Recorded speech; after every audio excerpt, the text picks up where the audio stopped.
नमस्कार भारत। हाय, this is विकास शर्मा। साथियों, स्वागत करता हूँ आपका मेरे ऑफिशियल यूट्यूब चैनल पर। आज जो वीडियो है वो मैं आपको दिखाना चाहता हूँ DMIC प्रोजेक्ट की, यानी कि दिल्ली मुंबई इंडस्ट्रियल कॉरिडोर की, कि कैसे किस तरीके से कार्य प्रगति पर है और इस प्रोजेक्ट से किस तरीके से यहाँ की जो आसपास की सोशल इकोनॉमी है, जो यहाँ की जो इंडस्ट्रियल एरिया है, उनको कैसे डेवलप किया जाएगा, या नोएडा इंटरनेशनल एयरपोर्ट पर इसका क्या इम्पैक्ट पड़ेगा। तो जैसा कि आप देख रहे हैं, ये पूरा जो ट्रैक है, ये जो मेरे पीछे आप देख रहे हैं, ये है दिल्ली मुंबई इंडस्ट्रियल कॉरिडोर का ट्रैक, जो कि Delhi to Mumbai non stop जो हमारा लॉजिस्टिक है उसको पहुंचाया जाएगा। साथियों, जो यहाँ पर जो हमारी इंडियन गवर्नमेंट है, क्योंकि ये इंडियन गवर्नमेंट का प्रोजेक्ट है, तो ये जो कॉरिडोर है दिल्ली मुंबई इंडस्ट्रियल कॉरिडोर, ये आपके बहुत सारे स्टेट से गुजरेगा, जैसे आपका उत्तर प्रदेश, हरियाणा, राजस्थान, मध्य प्रदेश, आपका महाराष्ट्र तक ये, और गुजरात, महाराष्ट्र तक ये जाएगा गुजरात होते हुए। तो ये जितने भी स्टेट हैं, इन स्टेट के जो भी इंडस्ट्रियल टाउनशिप है, उनको ये डायरेक्टली कनेक्ट करेगा कि भाई कैसे कैसे यहाँ पर जो यहाँ के इंडस्ट्रियल एरिया हैं, उनसे लॉजिस्टिक का गुड्स उठाना है और दूसरी जगह पहुँचाना है। क्योंकि आप जानते हैं कि भाई देखो, सबसे सस्ता साधन, अगर जो हमारा गुड्स है, जो लॉजिस्टिक है, उसको ट्रांसपोर्ट करने का सबसे सस्ता साधन होता है हमारा सीवेज द्वारा, यानी कि वाटरवेज जो होते हैं हमारे समुद्र के रास्ते। और उसके बाद फिर दूसरे नंबर पे आता है अपना ट्रेन का सिस्टम, यानी कि जो हम लॉजिस्टिक ट्रेन के द्वारा ले जाते हैं। और थर्ड नंबर पे हमारे ये जो ट्रांसपोर्टेशन, ये सब चीज़ें आती हैं। लेकिन जैसा कि आप जानते हैं कि ट्रेन सबसे सेफ़ होती है, क्योंकि ना तो इसमें एक्सीडेंटल की संभावनाएं बहुत कम चांसेस होते हैं। अगर 1 लाख ट्रक का एक्सीडेंट होगा तब एक ट्रेन के बारे में आपको होगा। तो बहुत अच्छी तरीके से इसको बनाया जा रहा है। मैं आपको कहूँ कि इसकी बिल्डअप क्वालिटी भी बहुत अच्छी है। और साथियों, इससे जैसा कि आप जानते हैं, दुलेरा इन्वेस्टमेंट रीजन जो है, जो दुलेरा स्मार्ट सिटी, आपने सुना होगा कि दुलेरा सिटी, तो दुलेरा सिटी को इससे कनेक्ट किया जाएगा। और ये आपका IITGN, हमारा इंडस्ट्रियल जो टाउनशिप है ग्रेटर नोएडा की, integrated industrial township greater Noida, उसको भी कनेक्ट किया जाएगा। जयपुर की एक सिटी है, उसको कनेक्ट किया जाएगा जो इंडस्ट्रियल है। और आपका महाराष्ट्र पर तो ये है ही लास्ट इसका। तो जो इसका मेन पॉइंट है ना, मतलब स्टार्टिंग, अगर हम NCR में समझे, NCR मतलब कि रेलवे की भाषा में, एक NCR हो गया नेशनल कैपिटल रीजन, और एक NCR हो गया आपका नॉर्दर्न सेंट्रल रेलवे, यानी कि जो NCR का जो रीजन है, तो इसका लास्ट स्टॉपेज होगा दादरी में। अब दादरी ही क्यों चुना? देखो, दादरी में क्या है कि दादरी में आपका एशिया का सबसे बड़ा कंटेनर यार्ड है।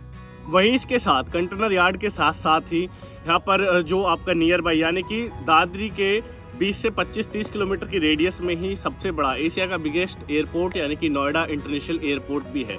तो साथियों, कहीं ना कहीं हम कह सकते हैं कि पूरा एक सर्किल बना हुआ है, एक माला बनी हुई है इंडस्ट्री की। और इसी के साथ साथ सबसे मेन इम्पैक्ट पड़ेगा यहाँ की प्रॉपर्टी पर, क्योंकि प्रॉपर्टी के रेट बढ़ना लाजमी है। जब यहाँ पर ऐसा डेवलपमेंट आएगा तो उसी हिसाब से यहाँ पर गैदरिंग होगी, निवेशक यहाँ पर आएंगे, तो प्रॉपर्टी कहीं ना कहीं महंगी होगी। यहाँ पर जो किराएदारी के साधन है वो काफ़ी बढ़ेंगे और रोजगार के काफ़ी साधन विकसित होंगे। तो साथियों, जो गवर्नमेंट है वो सभी को लेकर एक सूत्र में पिरो रही है और कोशिश कर रही है कि जो भारत का जो प्रोडक्टिविटी है, क्योंकि जैसा कि आप जानते हैं कि अब भारत जनसंख्या के मामले में नंबर 1 है, तो हमें इसको एक अपॉर्चुनिटी के रूप में देखना चाहिए। हमें देखना चाहिए कि यहाँ कितने ज़्यादा कंज्यूमर है, और हमें अपनी मार्केट को और अपने जो हमारी जो ताकत है, जो पोटेंशियल है, उसको हमें अच्छी तरीके से यूज करके और अपने भारत को बहुत अच्छा बनाना चाहिए। हमारी अपनी जो हमारी GDP है, जो हमारी इकोनॉमिक ग्रोथ है, उसको हमें नेक्स्ट लेवल तक लेकर जाना है। तो कहीं ना कहीं ये सब जो प्रोजेक्ट है, ये यहाँ की जो इकोनॉमी है उस पर बहुत असर डालेंगे। और ख़ासकर जो इंडियन गवर्नमेंट है वो अच्छा प्रयास कर रही है कि हमारा जो लॉजिस्टिक है, क्योंकि कई बार क्या होता है, अगर हमने जो फ़ॉरेन में किसी चीज़ को डेट दे दी कि भाई आपका उस टाइम तक आपका पार्शल या आपका जो लॉजिस्टिक ये है पहुँच जाएगा, लेकिन जो हमारा ट्रांसपोर्टेशन है उसके कारण वो नहीं पहुंच पाता है। कई बार बहुत सारी हड़ताल्स होती हैं यूनियन की, रोड ख़राब हो जाते हैं, या जो मौसम है उसकी ख़राबी के कारण वो सामान तय समय तक अपने स्थान पर नहीं पहुंच पाता है। तो इसी के लिए उन्होंने सोचा कि नॉन स्टॉपेज हम टाइम टू टाइम डिलीवर करेंगे पार्सल को, और देन वो जो उसका नियत स्थान है वहाँ तक वो पहुँच सके।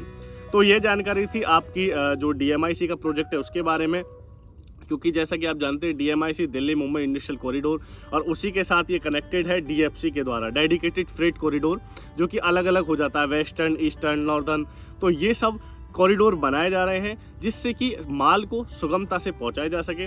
और जहां कॉरिडोर का जंक्शंस है, जहां आसपास ये बनाए जा रहे हैं, जिस सिटी को, जिस कैपिटल को, जिस इंडस्ट्रियल एरिया को जोड़ा जाता है, वहां के आसपास की प्रॉपर्टी, आसपास की 10 से 12-15 किलोमीटर के रेडियस में चीज़ें बदल जाती हैं। तो साथियों, सबसे बेस्ट ऑप्शन है ग्रेटर नोएडा में निवेश करने का, और आपका सबसे बेस्ट यमुना अथॉरिटी में निवेश करने का, क्योंकि यमुना के पास है एशिया का सबसे बड़ा इंटरनेशनल एयरपोर्ट, और उसी के 10 से 12-15 किलोमीटर के रेडियस में आपके इंडस्ट्रियल एरियाज़, आपके टॉप रेजिडेंशियल, आपका sports city, there have lots of यहाँ पर चीज़ें हैं जहाँ एक बंदा, एक व्यक्ति अपने जीवन को सुधार सकता है। तो साथियों, यहाँ तक वीडियो देखने के लिए आप सभी का बहुत बहुत धन्यवाद। आपकी कोई भी क्वेरी हो, आप नीचे स्क्रीन पर दिए गए नंबर पर मुझे कॉल कर सकते हैं। मैं आपका दोस्त विकास शर्मा आपकी सारी कॉल्स का, सारे जो आपके सवाल होंगे उनका संतोषजनक जवाब दूंगा। आपका पुनः बहुत बहुत धन्यवाद। जय हिंद।